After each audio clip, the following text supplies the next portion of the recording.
Oh, okay, Saturday night. I was gonna come on a live and do this a couple days ago or a day ago. I don't even know what day it is or when the day was, but I didn't, so I'm doing it tonight. Saw my plastic or saw my plastic surgeon first, and that's where we know now that there seems to be some compression inside on my sciatic nerve, my artery, and that's what's causing the leg to change color and go cold and numb and all of that fun stuff. But it only does it when I'm sitting. And I could be sitting on the edge of the chair because that's the only way I can sit. I can't sit on my leg. So as long as my knee is kind of bent and down, that's when I get that fun stuff. So I have a vascular test coming up on the February 8th. So we're going to see what that is. But my plastic surgeon thinks it might be my sciatic nerve and my artery, obviously, that are causing the problem. So then I saw and this extremely rare surgery to be able to move that stuff. That was there. So the next day I saw my orthopedic surgeon who pretty much agrees with the plastic surgeon. That's kind of what it seems like. We went over my MRI, and he is concerned at the fact that my muscles in my thigh, all the other muscles that have been left behind, are deteriorating, kind of dying, I guess. And really deteriorating from my last MRI to this one. They've gotten a lot worse. So he is a little bit worried about that. The scar tissue, we talked about that. It's pretty severe inside and in a lot of places. They think that that's why there's so much pressure behind the knee. It's all the scar tissue buildup and then the swelling and all that stuff. It was explained to me that my skin graft will continue to keep ripping and scabbing and healing, ripping, scabbing and healing as long as I'm moving my leg, and until it's going to keep doing that until it doesn't. Basically, it needs to heal itself, needs to stretch, needs to grow, just needs to acclimate to that area in the way it's supposed to. So because I can't still move my knee fully and I still can't bend it fully, we're still working on that, right? So I'm still not bending it all the way that it's supposed to be. I don't have full motion. So the ripping will continue until way past that is done, and it can heal on its own. So that will continue to happen. And the orthopedic surgeon agrees with that as well. He also mentioned that there's about 5% of patients with extreme radiation damage like mine that might require surgery to help with the muscles. I didn't ask any questions because just like the other rare surgery about the nerves and the artery, he said, let's not worry about that until we see what happens in the next 2 months. So both suggest physio, getting my leg moving, physio for my sciatic nerve to see if that'll help any. If after 2 months nothing changes, then they'll do vein testing. But I am going for my vascular testing on the 8th, so that's good, hopefully. And he also saw my leg change color, and yeah, I told him that it was going cold and numb and everything else, but he saw it gradually change color as I was sitting there, so didn't seem that concerned, which was kind of weird. Said that happens with radiation, so much damage, blah blah blah, and all this kind of stuff, which I found kind of strange. But so that's the scoop with all that. Just they keep telling me how much damage there is and how it's going to take a while, and we don't know how long for it to get resolved. Then I was talking to my home care nurse. I get the tubey grips, the compression grips on my leg every week. They change, they measure my leg, and I get a new one to match what needs to be on there. And she says, I don't want to put one on you. Her first thing out of her mouth was, I don't want you to lose a toe, a foot, or your leg. I've worked too hard on this leg to get it where it is for you to lose a limb. Why aren't they taking this seriously? She was here when my leg, she saw it too. The leg like you could see it change color gradually, and it was dark, like, and it was my full leg. A while back, it was just my feet, like my foot would change color and I'd start moving and it'd be fine. But now this is like the entire leg goes extremely purple, cold. It actually radiates cold off my leg. I don't even have to touch it to feel the cold, and then numb and tingly.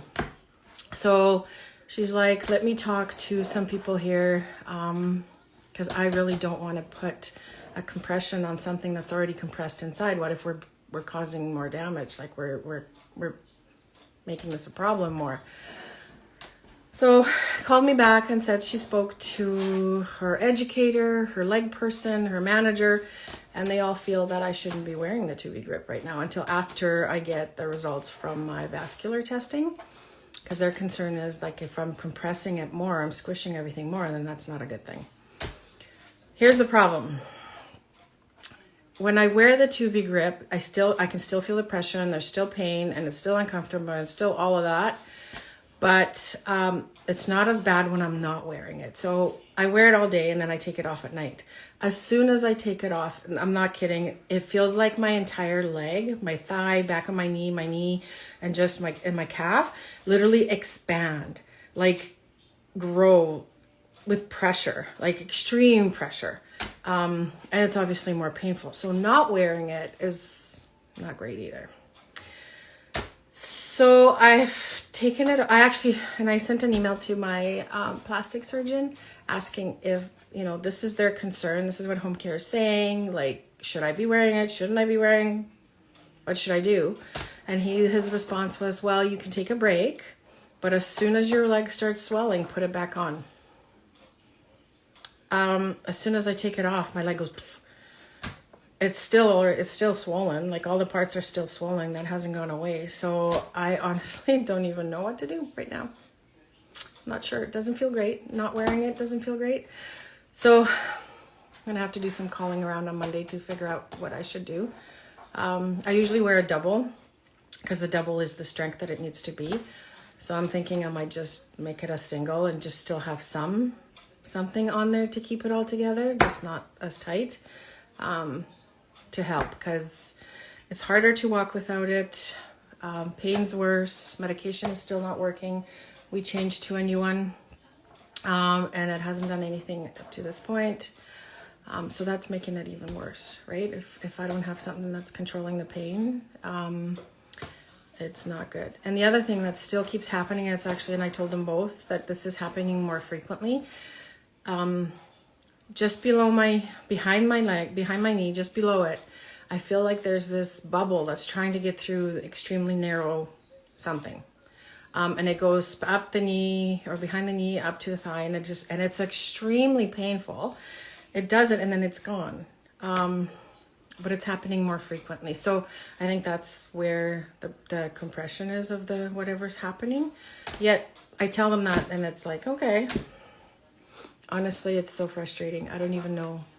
I don't know. I don't know what to say. I don't know what to do. I don't know if I should be wearing it, shouldn't be wearing it. I have no idea. But at least I'm getting the vascular testing coming up February 8th, so that's close. And then I don't see either of them for 2 months. I have to do physio with all the stuff that they want me to do now with the sciatic nerve, to see if that will help make any changes. And then we'll go from there. So, but I will definitely be calling on Monday to try and figure out what to do, because the swelling's still there and then it literally expands as when I take this thing off. So it is swollen, or it's whatever that is, the pressure. So wear it until, if you swell, put it back on. It's constantly swollen. So how do I rate that? Anyways, that's it. That's what I wanted to say. Yeah. Fun stuff. Can't believe all the stuff that's still going on. I know. Crazy, right? But it has to get better in time. That's how we have to stick to. But it will get better. It's just going to take time. Because that's what everybody keeps saying, that it will get better. So I'm hoping. I have a CT scan for my full upper body again coming up at the end of February. That's my every 4-month thing that I do. And then I meet with my oncologist to go over all that. She's also doing my shoulder at the same time, so that'll be good because it'll be checked. And then I have an MRI on my shoulder in April. So we will see what happens, but yeah. Just have to laugh because crying would just suck all the time, right? Yeah. No. Anyway, still grateful I have my leg. I know my home care nurse is concerned. And both of them said, well, my plastic surgeon said, just don't sit.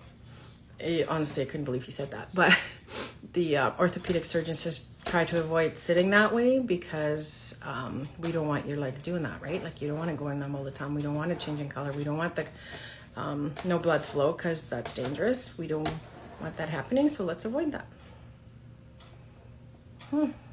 Yep. Okay. Anyway, thanks for listening.